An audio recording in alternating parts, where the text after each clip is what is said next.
একদিন কি হলো, মা একটা চিংড়ি মাছ নিয়ে বাইরে কাটতে গেল। তারপর কাটা শেষ হয়ে গেছে, ঘরে এসে পেঁয়াজ, কাঁচা লঙ্কা, আদা, রসুন, ধনিয়া পাতা সব কিছু কেটে নিল।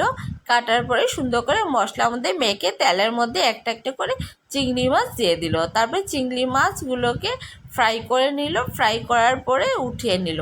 উঠিয়ে কারি পাতা, পেঁয়াজ সব ধরনের মশলা টশলা দিয়ে মেখে তারপরে ফ্রাই করে দিয়ে দিল চিংড়ি মাছটা। চিংড়ি মাছ দিয়ে তারপরে ময়দাটাকে সুন্দরভাবে ডলে গুল গুল করে তারপরে ভিতর দিকে দিয়ে দিল। পুরটাকে বড়ে ময়দার মধ্যে সুন্দর করে গুল করে নিল।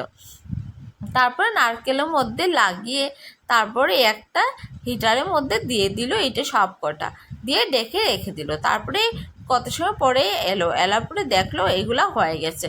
তারপরে মার মেয়ে ছেলে মিলে খেতে লাগলো, বলে ভীষণ টেস্ট।